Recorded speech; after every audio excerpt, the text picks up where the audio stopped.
Hello everyone. Easy physics by N के channel पर आप सभी बच्चों का एक बार फिर स्वागत है। बेटा कक्षा 12 का चैप्टर नंबर 11 किरण प्रकाश की अपना चल रहा है और उसमें से एक बेहद महत्वपूर्ण टॉपिक पूर्ण आंतरिक परावर्तन टोटल इंटरनल रिफ्लेक्शन के बारे में आज अपन पढ़ने वाले हैं। इससे पहले आप लोगों ने परावर्तन पढ़ लिया है। परावर्तन का मतलब आप बहुत अच्छे से जानते हैं, लेकिन ये जो पूर्ण आंतरिक परावर्तन है ये परावर्तन के टॉपिक से किस तरह से अलग है और इस टॉपिक के एग्जाम्पल क्या क्या हैं, कहाँ कहाँ पूर्ण आंतरिक परावर्तन देखा जाता है। वीडियो के अंत में अपन कॉम्पिटेटिव एग्जाम में पूछे जाने वाले प्रश्नों के ऊपर भी जिक्र करेंगे। आज के इस वीडियो में अपन इस टॉपिक को कंप्लीट रूप से पढ़ेंगे। चलिए शुरू करते हैं। मान लीजिए बेटा कि मेरे पास ये एक कोई सरफेस है। ये सरफेस ऐसा है कि इसके ऊपर मेरे पास यहाँ पे कांच है और इसके नीचे यहाँ पे जल है। कुछ इस तरीके से मान लीजिए आप, ठीक है। यानी ऊपर आपके पास कांच माध्यम है और नीचे जल है। यदि दोनों में अपन सघन और विरल बताना चाहें तो जल की अपेक्षा कांच जो है वो सघन माध्यम है और कांच की अपेक्षा जल जो है वो आपका विरल माध्यम है, ठीक है। ओके सर, अब अपन सबसे पहले इसमें एक अभिलंब का निर्माण करते हैं। यहां पर मैं एक अभिलंब बना लेता हूं, ठीक है। ये एक अभिलंब अपन ने तैयार कर लिया। आपने अपवर्तन का टॉपिक अच्छे से पढ़ा है। अपवर्तन के टॉपिक में आप जानते हैं कि जब कोई प्रकाश की किरण एक माध्यम से दूसरे माध्यम में प्रवेश करती है तो अपने मूल पथ से विचलित हो जाती है। तो मान लीजिए कि मेरे पास ये कोई एक प्रकाश की किरण आ रही है और यहां पर एक मेरे पास दूसरी प्रकाश की किरण आ रही है। मैं इस तरीके से आप लोगों को दो तीन प्रकाश की किरणों की स्थिति बता देता हूं अलग अलग कलर्स के द्वारा। ये मेरे पास दो तीन प्रकाश की किरणें आ रही हैं। अपन बहुत अच्छे से इस बात को समझने का प्रयास करेंगे। तो ये मान लीजिए आपके पास सबसे पहले एक प्रकाश की किरण आ रही है, नंबर एक, ठीक है। ये प्रकाश की किरण जो है वो सघन माध्यम से जब विरल माध्यम में प्रवेश करेगी तो किस तरीके से निकलेगी। आप जानते हैं कि सर विरल माध्यम में प्रवेश करने पर यह अभिलंब से थोड़ा सा दूर हट जाती है। तो यह प्रकाश की किरण कुछ इस तरीके से निकल जाएगी, ठीक है। आकर के सीधी जानी चाहिए थी, लेकिन जैसे ही विरल माध्यम में जाएगी तो विरल माध्यम में इसका वेग बढ़ जाएगा। परिणाम स्वरूप ये अभिलंब से थोड़ा सा दूर हट जाती है। अब यदि मैं आपतन कोण का मान, इसे अपन आपतन कोण कहते हैं, अब यदि अपन आपतन कोण के मान को बढ़ा दें थोड़ा सा और ज्यादा और इसके ऊपर नंबर दो प्रकाश की किरण आपतित करते हैं तो यह आपतित किरण भी सीधी रेखा में ना जाकर के अभिलंब से दूर हटेगी। चूंकि आपतन कोण का मान बढ़ गया है इसलिए अपवर्तन कोण का मान भी बढ़ जाएगा। तो यह प्रकाश की किरण इस रास्ते से होकर के बाहर निकल जाती है। अब इसके बाद में एक और प्रकाश की किरण अपन आपतित करते हैं और ये जो आपतन कोण है इसको अपन इतना नापते हैं। जैसे जैसे आप यहां पे देख पा रहे हैं कि सर आपतन कोण का मान बढ़ रहा है, अपवर्तन कोण का मान भी बढ़ रहा है, लेकिन अभिलंब से अपवर्तित किरण है वो दूर होती जा रही है। तो ये जो तीसरे नंबर की स्थिति है, इस स्थिति के अंदर क्या होगा कि ये प्रकाश की किरण है वो इन दोनों माध्यमों को पृथक करने वाली अपवर्तक पृष्ठ से होकर के निकल जाती है। और इस स्थिति के अंदर आपने जो आपतन कोण लिया है उस आपतन कोण को अपन कहते हैं क्रांतिक कोण, ठीक है। तो एक डेफिनेशन अपन ये पढ़ने वाले हैं कि क्रांतिक कोण किसे कहते हैं, कि जब कोई प्रकाश की किरण किसी विशेष आपतन कोण के ऊपर आपतित होती है तो अपवर्तन पश्चात वो दोनों पृष्ठों को या दोनों माध्यमों को अलग अलग करने वाले पृष्ठ से होकर के निकलती है। तो इस स्थिति को अपन आपतन कोण को IC से कहेंगे। और बेटा इस स्थिति में जो अपवर्तन कोण है उसकी वैल्यू कितनी हो जाएगी, 90 डिग्री हो जाएगी। तो अपने को इसको कुछ इस तरह से समझना है, ठीक है। अब यदि मान लीजिए कि कोई प्रकाश की किरण इससे भी ज्यादा आपतन कोण के ऊपर आए, आपतन कोण का मान आपने और ज्यादा बढ़ा दिया और यह प्रकाश की किरण कुछ इस तरह से यदि होकर के आ रही है तो अब सीधी तो नहीं जाएगी, क्योंकि इससे पहले वाली प्रकाश की किरण है वो ही दोनों माध्यमों को अलग अलग करके जा रही है।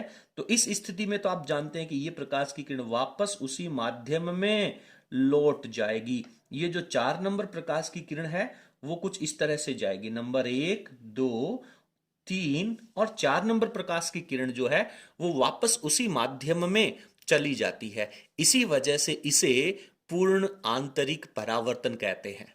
ठीक है, परावर्तन जो है वो एक समतल सतह से होकर के दिखाई देता है, लेकिन पूर्ण आंतरिक परावर्तन है वो अपवर्तन की घटना का मॉडिफाइड रूल है।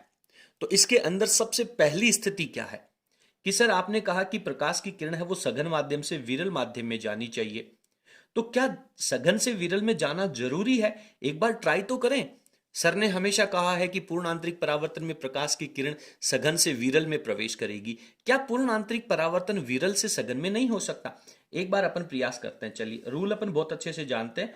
ये अपने यहाँ पे एक अभिलंब बना लिया, ठीक है, और ये मान लीजिए आपके पास कोई एक प्रकाश की किरण यहाँ पर आपतित हो रही है। तो जब ये प्रकाश की किरण आपतित होगी तो आप जानते हैं कि ये अपने पास विरल में आ रही है और किस में प्रवेश करेगी?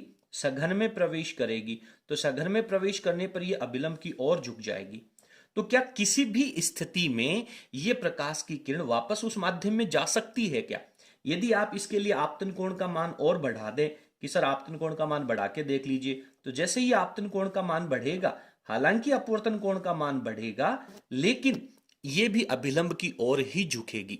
यानी कहने का मतलब, जब कोई प्रकाश की किरण विरल माध्यम से सघन माध्यम में प्रवेश करेगी तो वो किसी भी स्थिति में पुनः उसी माध्यम में नहीं जा सकती।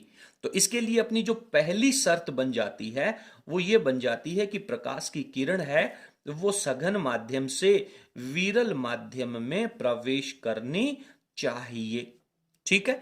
नंबर 2 की स्थिति की बात करें कि जब क्रांतिक कोण के ऊपर आपतित होगी, उस क्रांतिक कोण की स्थिति में अपवर्तन कोण की जो वैल्यू है वो आपकी 90 डिग्री हो जाएगी। और 90 डिग्री में प्रकाश की किरण दोनों पृष्ठों को या दोनों माध्यमों को अलग अलग करने वाले पृष्ठ से निकलेगी।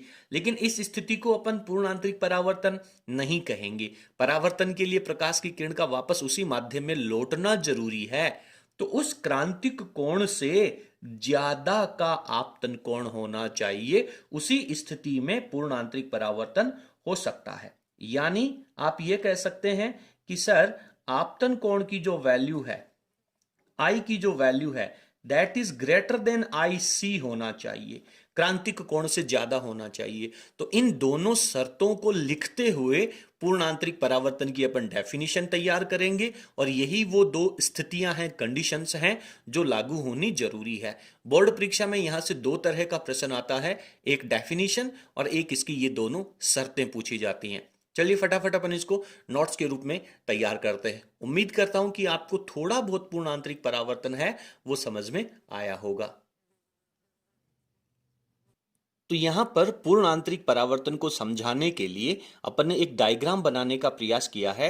ये ऊपर आपको जो थोड़ा सा शेडेड या छायांकित भाग नजर आ रहा है, ये जल को यानी सघन माध्यम को निरूपित कर रहा है, और इस पृष्ठ के नीचे का जो माध्यम है वो आपको विरल माध्यम यानी हवा को प्रदर्शित कर रहा है।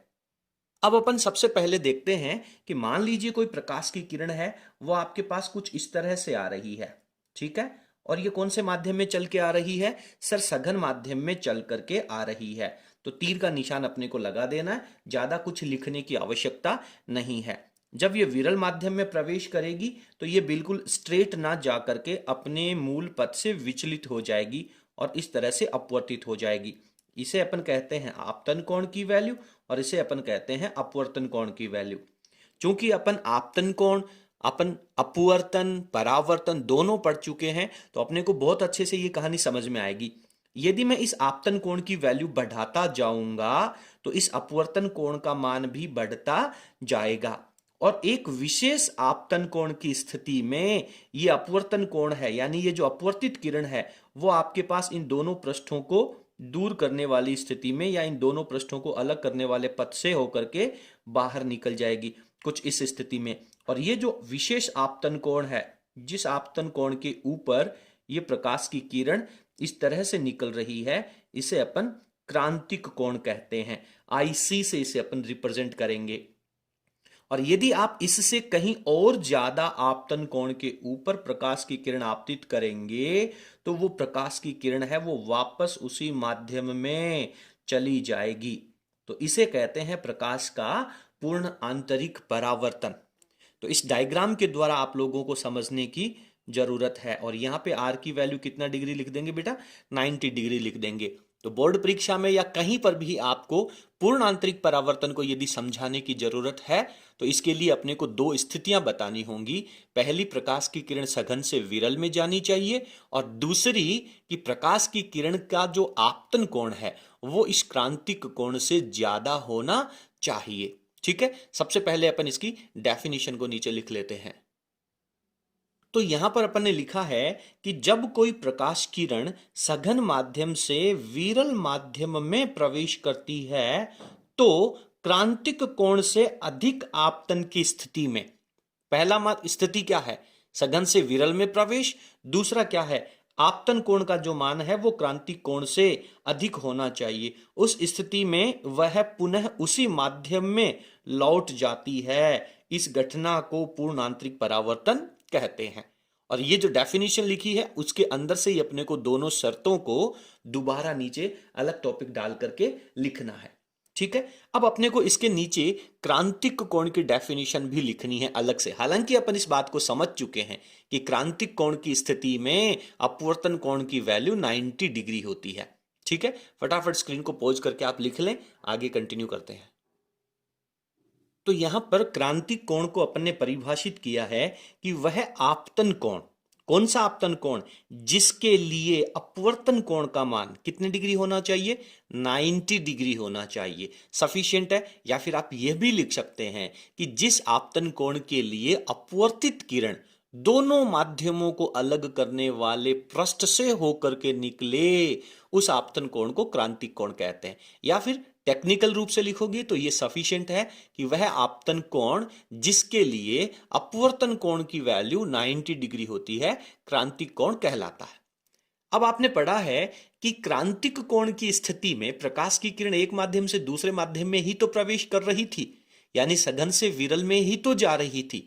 और जब प्रकाश का अपवर्तन होता है तो किसका नियम लागू होता है बेटा, स्नेल का नियम लागू होता है। तो यहां पे मैं लिखता हूं कि स्नेल का नियम कैसा बन जाएगा, स्नेल नियम से, स्नेल के नियम के अकॉर्डिंग अपने को चलना है। क्या कहता है स्नेल का नियम, स्नेल का नियम कहता है कि सर sine I upon sine r that is equals to mu. और म्यू में क्या होगा, प्रकाश की किरण किस से किस में जा रही है, सघन से विरल में जा रही है। तो मैं यहां पे लिख सकता हूं W से एयर में जा रही है। इस बात को आपको खुद से समझने का प्रयास करना होगा। तो क्रांतिक कोण की स्थिति में क्या हो जाएगा, ये हो जाएगा आपके पास साइन आई, और आई के साथ में लग जाएगा C, और अपॉन में आर की वैल्यू कितनी होती है, आर की वैल्यू क्रांतिक कोण की स्थिति में 90 डिग्री होती है। तो साइन 90 की वैल्यू कितनी हो जाएगी बेटा, 1 हो जाएगी। और ये हो जाएगा म्यू AW, यानी प्रकाश की किरण W से एयर में, वोटर से एयर में एंटर कर रही है। आगे क्या लिखूं, ध्यान देना, इसको मैं लिखता हूं साइन IC क्रिटिकल एंगल के लिए, अपॉन में 90 की वैल्यू तो 1 हो गई। इसको क्या लिखूं, म्यू AW। देखिए प्रकाश की किरण जल से हवा में एंटर कर रही है, लेकिन जब कभी भी आपने अपवर्तनांक पढ़ा है, जल का यदि आपको अपवर्तनांक यहां पे लिखना है, क्योंकि सघन माध्यम तो जल ही है, दूसरा विरल माध्यम तो हवा ही है, तो इस स्थिति में आपको प्रकाश की किरण को किस में प्रवेश करवाना चाहिए था, हवा से जल में प्रवेश करवाना चाहिए था, तब आप जल का अपवर्तनांक लिख पाते। तो इसको क्या करना है, अपने को दोनों को ही उलट देना है, इसको बटा में ले जाना है, 1 अपॉन साइन IC हो जाएगा, और ये वैल्यू क्या हो जाएगी, 1 अपॉन म्यू AW।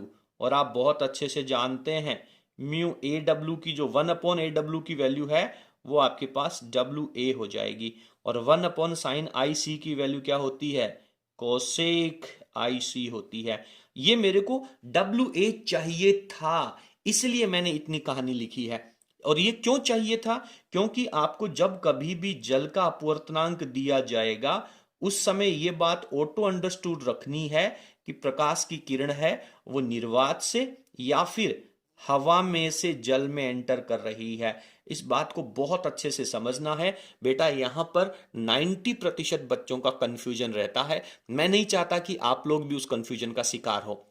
अपवर्तनांक का मतलब होता है सिंपल निरपेक्ष अपवर्तनांक किसे कहते हैं उस चीज को, क्या कि जब प्रकाश की किरण हवा से कांच में एंटर करे, ठीक है। कांच से हवा में नहीं होनी चाहिए, कांच से हवा में होगी तो फिर आप उसका अपवर्तनांक नहीं लिख पाएंगे। उस स्थिति में आपको 1 के अपोन में लेके आना है। पिछले वीडियो में आपने इस चीज को बहुत विस्तार से पढ़ा है, जिसका लिंक आप लोगों को नीचे डिस्क्रिप्शन में मिल जाएगा। आप वहां पर जाकर के उस टॉपिक को क्लियर कर लीजिए। उम्मीद करता हूं कि यहां तक आपको अच्छे से समझ में आ गया होगा। अब अपन चर्चा करेंगे इस फॉर्मूले के ऊपर डिपेंडेंट एक एग्जाम्पल की, और ये जो प्रकाश का पूर्ण आंतरिक परावर्तन है ये अपने को दैनिक जीवन में कहां कहां दिखाई देता है और किस तरह के प्रश्न हैं वो यहां से पूछे जा सकते हैं।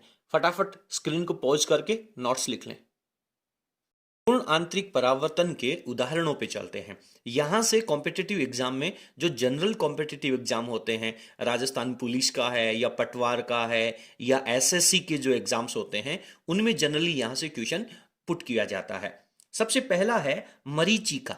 मरीचिका किसे कहते हैं? आप लोग जैसा कि आप इमेज में देख पा रहे हैं, गर्मी के दिनों में रेगिस्तान के अंदर या फिर जो अपनी सड़कें होती हैं, जो बहुत तेज गर्मी पड़ती है, तो अपने से थोड़ी सी दूरी के ऊपर आपको जैसा इमेज में दिख रहा है कि अपने को पानी के जैसा कुछ नजर आता है, यानी पानी के जैसी चमक अपने को नजर आती है। उससे अपने को ऐसा लगता है कि सड़क के ऊपर या रेगिस्तान में थोड़ी दूरी पर पानी है। एक्चुअल में वहां पे किसी प्रकार का पानी नहीं है, ये प्रकाश के पूर्ण आंतरिक परावर्तन की एक घटना है, ठीक है। और ये जो दृष्टि का, अपनी नजर का भ्रम है, इसको अपन मरीचिका कहते हैं। अब अपन चर्चा करेंगे कि ऐसा होता क्यों है। देखिए, गर्मी के दिनों में, अगर मैं सामान्य दिनों की बात करूं तो आप बहुत अच्छे से जानते हैं कि अंतरिक्ष में से जैसे जैसे आप पृथ्वी की तरफ आएंगे, वायु का जो घनत्व है वो बढ़ता जाएगा, क्योंकि ऊपर के वायुमंडल का, ऊपर की वायु का दबाव उसके ऊपर लगता है, दाब उसके ऊपर लगता है, जिसकी वजह से पृथ्वी के समीप की जो वायु है उसका घनत्व अधिक होता है। लेकिन बेटा, गर्मी के दिनों में जब बहुत तेज गर्मी होती है तो सामान्यतः या तो सड़क के ऊपर या फिर रेगिस्तान के अंदर सूर्य से आने वाला प्रकाश मिट्टी को गर्म कर देता है, सड़क को गर्म कर देता है, जिसकी वजह से ऊष्मा पाकर के उसके पृष्ठ के समीप की जो वायु है वो गर्म हो जाती है, और गर्म होने से उसका घनत्व ऊपर के वायुमंडल के घनत्व की बजाय कम हो जाता है। यानी कि अब ऐसा होता है कि ऊपर के वायुमंडल की जो हवा है वो ज्यादा घनत्व की, और जमीन के पृष्ठ की जो है वो अधिक घनत्व की होती है। तो फिर आप कहेंगे कि सर, सूर्य से आने वाली प्रकाश की किरणें हैं, वो ऊपर का मतलब है सघन वायु में से आ रही है, पृथ्वी के समीप में गर्मी के कारण ऊष्मा पाकर के वायु फैल जाती है, जिससे उसका घनत्व कम हो जाता है। अब आप कहेंगे कि सर, प्रकाश की किरण सघन माध्यम से विरल माध्यम में आ रही है, यानी पूर्ण आंतरिक परावर्तन की पहली शर्त यहां पे संतुष्ट हो रही है, फुलफिल हो रही है। लेकिन फिर आपके दिमाग में प्रश्न आएगा, तो सर फिर हर जगह गर्मी के दिनों में चारों तरफ दूर दूर तक पानी पानी क्यों नजर नहीं आता? बेटा, इसकी दूसरी शर्त भी तो पूरी करो। दूसरी शर्त क्या कहती है कि जब आपतन कोण का मान क्रांतिक कोण से जहां ज्यादा होगा तभी पूर्ण आंतरिक परावर्तन नजर आएगा, अन्यथा नजर नहीं आएगा। तो चारों तरफ हर जगह ऐसा नहीं होता है। जिस स्थिति में आपतन कोण की वैल्यू क्रांतिक कोण से ज्यादा हो जाएगी, वहां पर पूर्ण आंतरिक परावर्तन के कारण आपको चमक दिखाई देगी, और उसे अपन मरीचिका कहते हैं। 1 नंबर का छोटा प्रश्न यहां पे नोट डालना आता है। फटाफट मैं इसका जो पैराग्राफ है वो आपको लिख देता हूं, इतना शॉर्ट आपको परीक्षा में लिखना होता है। तो यहां पर अपन ने लिखा है कि मरीचिका क्या होती है? गर्मी के दिनों में कभी कभी कुछ दूरी पर पानी या फिर जलाशय जैसा प्रतीत होता है, और इस दृष्टि भ्रम को मरीचिका कहते हैं। सबसे पहले आपको मरीचिका की डेफिनेशन देनी है, किसे कहते हैं मरीचिका। उसके बाद में आपको लॉजिक देना है, रीजन देना है कि ऐसा प्रतीत क्यों होता है। गर्मी में मरुस्थल एवं सड़कों पर सतह की वायु ऊष्मा पाकर फैल जाती है, जिससे क्या होगा? फैलने से यह विरल माध्यम की भांति व्यवहार करती है, जिससे सूर्य से आने वाला प्रकाश ऊपर की वायु से सतह की वायु में प्रवेश करने पर सघन से विरल में प्रवेश करता है। सूर्य का जो प्रकाश है वो वायुमंडल की जो परतें हैं, हवा की परतें हैं, उनसे जब सतह के ऊपर प्रवेश करेगा तो सघन से विरल की भांति नजर आएगा। फिर क्या होगा?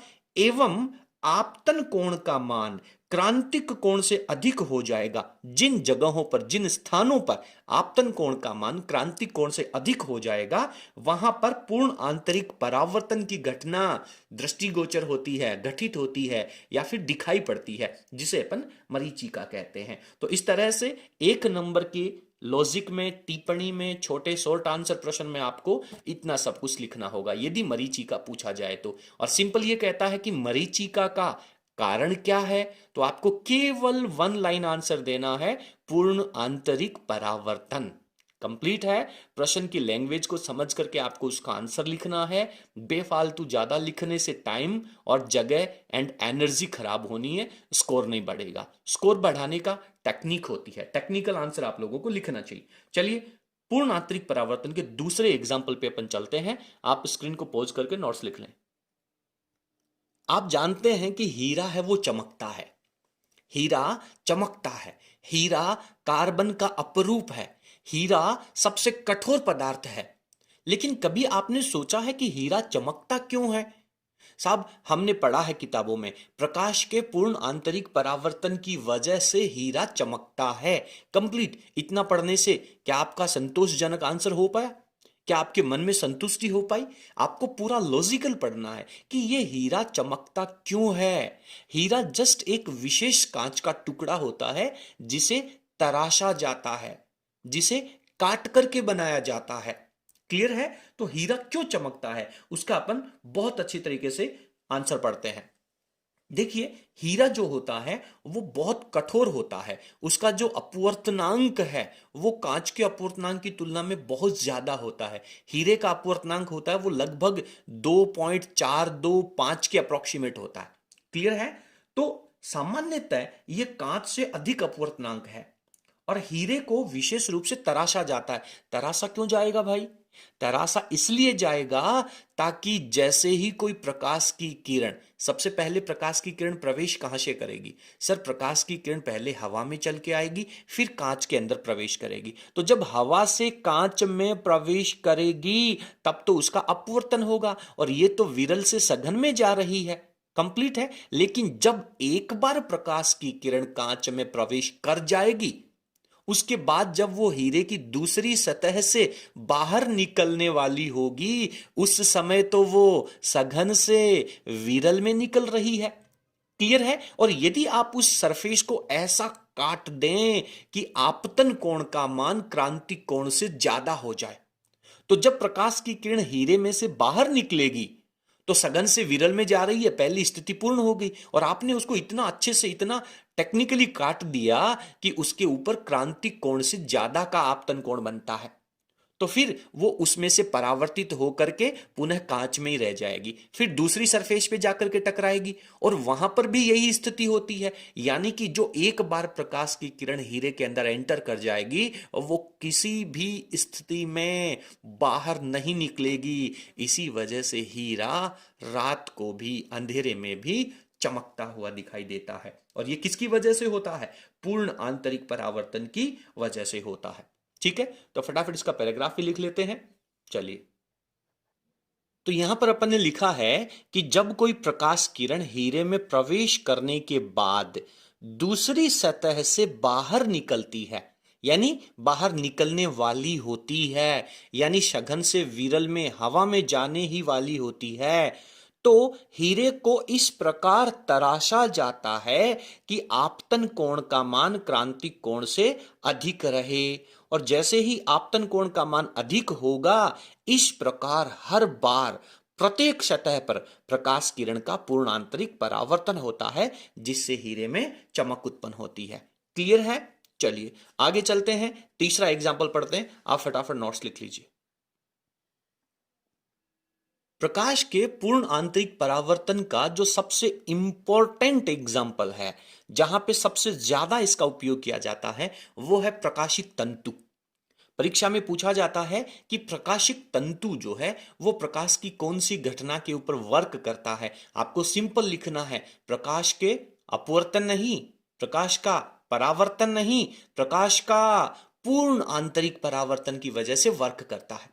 जैसा कि आप इस इमेज में देख पा रहे हैं, ऑप्टिकल जो केबल होती है वो कुछ इस तरह से डिजाइन की जाती है कि हर बार प्रकाश किरण को सघन से विरल में जाना पड़े और आपतन कोण का मान क्रांति कोण से ज्यादा हो जाए, यानी वो हर बार पूर्ण आंतरिक परावर्तन की वजह से आगे गमन करती है, यानी एक रोल की हुई जो केबल होती है। आप सोचिए, यदि आपके पास एक पाइप है, उस पाइप में यदि आप टॉर्च से लाइट जलाएंगे तो हो सकता है कि वो सामने तक ना जाए, और यदि पाइप घुमावदार है और उसके एक किनारे पे यदि आप टॉर्च से रोशनी डालेंगे तो संभवतः किसी भी स्थिति में उस पाइप के दूसरे किनारे पर से रोशनी नहीं निकलेगी।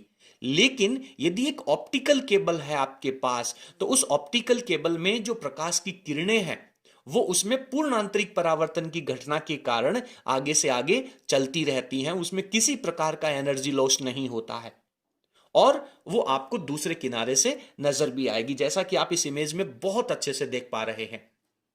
चलिए फटाफट अपन ऑप्टिकल फाइबर जो केबल होती है इसकी बनावट के बारे में छोटा सा एक डायग्राम बनाते हैं और इसके ऊपर एक पैराग्राफ लिखते हैं। बोर्ड परीक्षा में सामान्यतः कई बार इसका उपयोग किया जाता है, पूछा जाता है।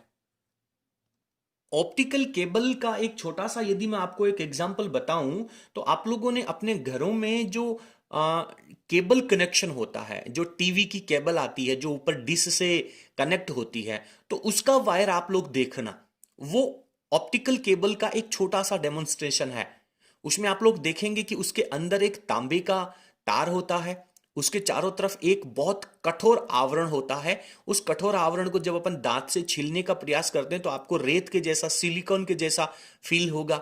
उसके चारों तरफ एक लोहे के वायर की जाली बनी होगी और उसके ऊपर फिर अगेन एक प्लास्टिक का आवरण होगा।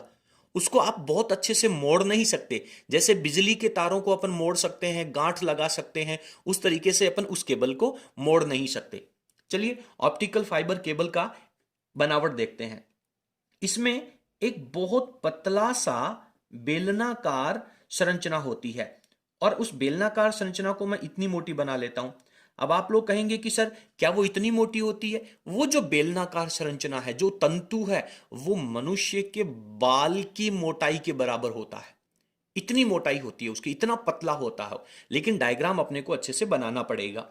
उसके चारों तरफ यहां पे एक दूसरा आवरण लगा होता है और वो जो आवरण है, उस आवरण का जो अपवर्तनांक है वो इस अंदर वाले बेलनाकार भाग से कम होता है। यानी आप ये कह सकते हैं कि ये जो तंतु अंदर लगाया गया है, ये जो पदार्थ अंदर लगाया गया है, ये सघन माध्यम है और इसके चारों तरफ जो दूसरा आवरण लगाया गया है वो इस अंदर वाले माध्यम, जिसे अपन अंदर वाले माध्यम को क्रोड कहते हैं, इस क्रोड की तुलना में विरल माध्यम का कार्य करता है। तो जैसे ही कोई प्रकाश की किरण इस क्रोड के अंदर एंटर करेगी, ठीक है, तो अब क्या होना चाहिए? ये प्रकाश की किरण इस माध्यम से बाहर वाले माध्यम में निकल जानी चाहिए, ठीक है, क्योंकि ये सघन से विरल में जा रही है। लेकिन यदि आपतन कोण का मान कुछ इस तरह से बनाया जाए कि वो क्रांतिक कोण से ज्यादा हो जाए, तो उस स्थिति में ये प्रकाश की किरण इसके बाहर वाले आवरण में ना जा करके पूर्ण आंतरिक परावर्तन के कारण अंदर चली जाती है और यहां पर भी आपतन कोण का मान क्रांति कोण से ज्यादा हो जाता है, फिर ये आगे चली जाती है, फिर ये आगे चली जाती है और इस तरह से होता हुआ ये जो प्रकाश है, ये प्रकाश इससे बाहर निकल जाता है। बिल्कुल भी एनर्जी लॉस इसमें नहीं होता है, ठीक है। तो यहां पर मैं इसके अपवर्तनांक को कह देता हूं μ1 और बाहर वाला जो आवरण है इसके अपवर्तनांक को कह देता हूं मैं μ2। तो आपको पता होना चाहिए कि μ1 है दैट इज ग्रेटर देन μ2 होगा, जो यह रिप्रेजेंट कर रहा है कि अंदर वाला आवरण सघन माध्यम है, ठीक है। तो ये प्रकाशिक तंतु है। प्रकाशिक तंतु का उपयोग कहां किया जाता है वो भी अपन पढ़ेंगे। फटाफट इसके बारे में मैं पैराग्राफ लिख देता हूं। तो यहां पर अपन ने लिखा है कि यह पूर्ण आंतरिक परावर्तन पर आधारित घटना है या उपकरण है। उपकरण लिखेंगे तो और ज्यादा बेहतर रहेगा। यह पूर्ण आंतरिक परावर्तन पर आधारित उपकरण है जिसके द्वारा प्रकाश संकेतों को एक स्थान से दूसरे स्थान तक बिना ऊर्जा हानि के पहुंचाया जाता है। ये तो इसकी कहानी होगी, उपयोगिता होगी। बात करते हैं बनावट की। इसमें 0.1 mm व्यास का पतला बेलनाकार क्रोड होता है, जिसे अपन क्रोड कहते हैं, ठीक है, जिसके चारों ओर कम अपवर्तनांक के पदार्थ का आवरण लगा होता है। कम अपवर्तनांक क्यों लिखा? ताकि वो क्रोड की तुलना में विरल माध्यम का कार्य करे। और जब कोई प्रकाश किरण क्रोड में प्रवेश करती है तो पूर्ण आंतरिक परावर्तन की सभी शर्तों का पूर्ण करते हुए या पालन करते हुए बिना ऊर्जा हानि के बाहर निकल जाती है। ये प्रकाशिक तंतु की कार्यप्रणाली हो गई। बात करते हैं कि प्रकाशिक तंतु का उपयोग कहाँ किया जाता है। आजकल आप लोगों ने सुना होगा इंटरनेट का जमाना है और इंटरनेट के लिए आप लोगों को ब्रॉडबैंड का कनेक्शन लेना होता है। तो ब्रॉडबैंड के कनेक्शन के लिए जो केबल बिछाई जाती है, उसके लिए आप लोगों ने रोड के किनारे पर बहुत जगह लाल रंग के, ब्लू कलर के कई सारे पत्थर देखे होंगे जिनके ऊपर लिखा होता है OFC, ऑप्टिकल फाइबर केबल।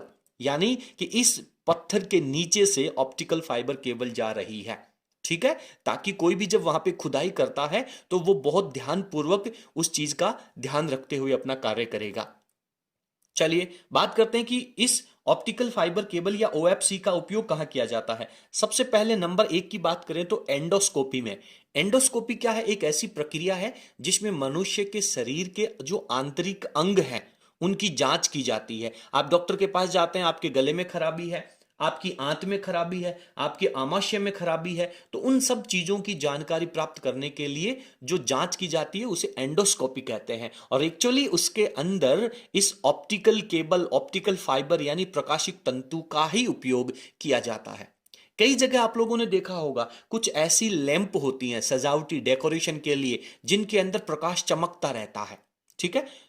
इसके लिए भी आप लोगों को यहाँ पे एक इमेज नजर आ रही होगी। तो वो जो सजावटी लैंप हैं उनके अंदर भी इस ऑप्टिकल फाइबर का उपयोग किया जाता है। तो इस तरीके से ये सब मुख्य उपयोग हैं आपके पूर्ण आंतरिक परावर्तन, प्रकाश के पूर्ण आंतरिक परावर्तन के।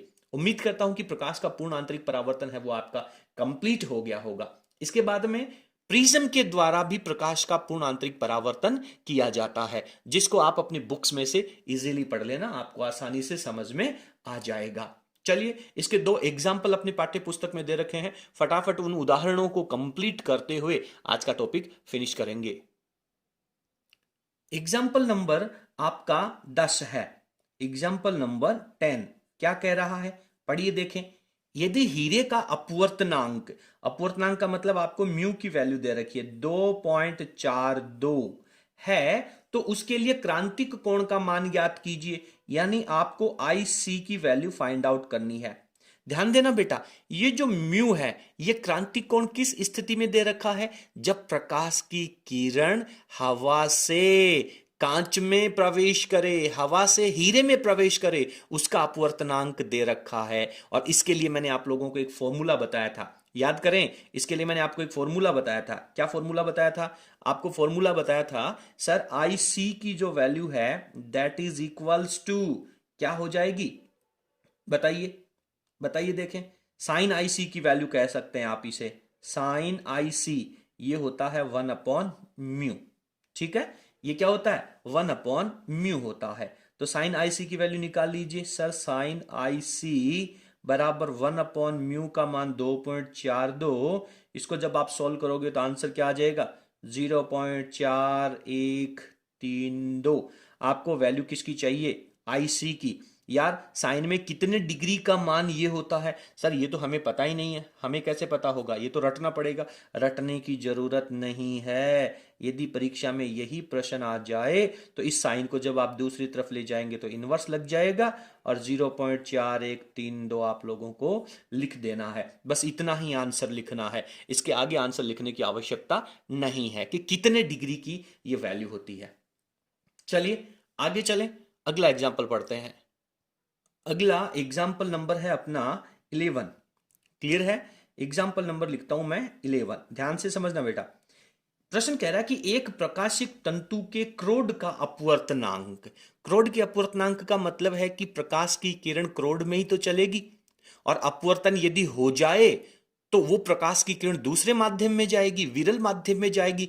तो ये क्रोड की वैल्यू दे रखी है जिसमें प्रकाश की किरण चल के आ रही है, बाहर की बात नहीं कर रहा है, क्रोड के अंदर की बात कर रहा है, प्रकाशिक तंतु के अंदर की बात कर रहा है। तो इसको अपने को किसके द्वारा लिखना चाहिए, μ1 के द्वारा लिखना चाहिए। कितनी वैल्यू है, 1.47। तथा परिनिधान अपीघटन का अपवर्तनांक, यानी इसके चारों तरफ का जो आवरण है उसका अपवर्तनांक आपको दे रखा है। समझने से, देखने से ही पता चल रहा है कि इसका अपवर्तनांक कम है, तो डेफिनेटली ये विरल माध्यम का कार्य करेगा। आपतन कोण आई जिसके लिए प्रकाश तंतु में पूर्ण आंतरिक परावर्तन हो, ज्ञात कीजिए। आई की वैल्यू अपने को फाइंड आउट करनी है जिसके लिए पूर्ण आंतरिक परावर्तन हो जाए। चलिए, आप जानते हैं कि पूर्ण आंतरिक परावर्तन के लिए क्या आवश्यक है। पूर्ण आंतरिक परावर्तन के लिए क्या आवश्यक है, बताइए। परावर्तन के लिए क्या आवश्यक है, कौन सी शर्त आवश्यक है। सर, आई की जो वैल्यू है वो आई सी से ज्यादा होनी चाहिए। तो अब यदि अपन आई सी की वैल्यू निकाल लें तो अपन कह देंगे कि भाई इस आई सी से ज्यादा आपतन कोण होना चाहिए। ठीक है, तो फटाफट लिखता हूं मैं। आई, इसकी वैल्यू ज्यादा होनी चाहिए किससे, आई सी से। और आई सी की वैल्यू क्या होती है, साइन इनवर्स μ2 अपॉन μ1। ध्यान देना बेटा, यहां पर आपने अपवर्तनांक उसी तरीके से लिखा है जिस तरीके से आपको लिखना है। रफ कॉपी में बताऊं क्या मैं, चलिए रफ में बता देता हूं। देखो, स्नेल का नियम क्या कहता है। सर, स्नेल का नियम कहता है कि sine I upon sine R this is equals to μ21। और μ21 क्या होता है, μ2 अपॉन μ1 होता है। आई की वैल्यू कितनी हो गई, आई सी। जैसे ही आई सी हुआ तो आर की वैल्यू कितनी हो गई, सर साइन 90 हो गया। साइन 90 की वैल्यू 1 होती है, तो आपके पास आ गया sine I C this is equals to μ2 upon μ1। यानी प्रकाश की किरण है वो सघन माध्यम, μ1 किसको कहा है, सघन माध्यम को कहा है। प्रकाश की किरण क्रोड से ही तो जा रही है। ठीक है बेटा, और अपने को क्या निकालना है, आई सी। तो क्या हो जाएगा, साइन इनवर्स μ2 बाय μ1 हो जाएगा। अच्छे से समझना है, अच्छे से याद करना है इस चीज को। ओके सर, हो गया ये तो याद, इसमें कौन सी बड़ी बात है। तो आई की वैल्यू है वो आई सी से बड़ी होनी चाहिए। तो डायरेक्ट अपन ये कह सकते हैं कि आई की वैल्यू बड़ी होनी चाहिए आई सी से, और आई सी का मान इसके बराबर है। तो डायरेक्ट ये लिख दूं क्या मैं, साइन इनवर्स μ2 अपॉन μ1। फटाफट वैल्यू रख लीजिए, क्या हो जाएगी वैल्यू। देखें, साइन इनवर्स चल रहा है, उसके आगे μ2 की वैल्यू है 1.31, μ1 की वैल्यू है 1.47। भाग लगा दीजिए, आई का मान ग्रेटर देन होना चाहिए साइन इनवर्स से, और इसमें भाग लगाओगे तो 0.लगभग 8-9 आंसर आएगा। अब बेटा मेरे को पता नहीं है कि साइन में कितने डिग्री का मान 0.89 होता है, पर मैं इतना जानता हूं कि ये मान लगभग 90 डिग्री के नजदीक होता है। ठीक है, क्योंकि साइन 90 की वैल्यू 1 होती है। तो 90 के अप्रोक्सीमेट यानी 45 से तो डेफिनेटली इवन 60 से भी ज्यादा होगा, तो 60 और 90 के बीच में आएगा। अपने को आगे बताने की जरूरत नहीं है, इतना लिखेंगे सफिशिएंट है, आपको पूरे अंक मिलेंगे। उम्मीद करता हूं कि दोनों एग्जाम्पल आप लोगों को बहुत अच्छे से समझ में आया होगा। एक ही वीडियो के अंदर आप लोगों ने प्रकाश के पूर्ण आंतरिक परावर्तन को बहुत अच्छे तरीके से पढ़ लिया है। इस वीडियो को आप दोबारा देख करके इसका रिवीजन कर सकते हैं और अपने नोट्स को लिख सकते हैं। यदि आपको हमारा वीडियो पसंद आया तो प्लीज आप वीडियो को लाइक करें, और यदि आप हमारे चैनल पर नए हैं तो प्लीज चैनल को सब्सक्राइब कर इसे अपने सभी फ्रेंड्स तक अवश्य शेयर करें। बहुत बहुत धन्यवाद, थैंक यू।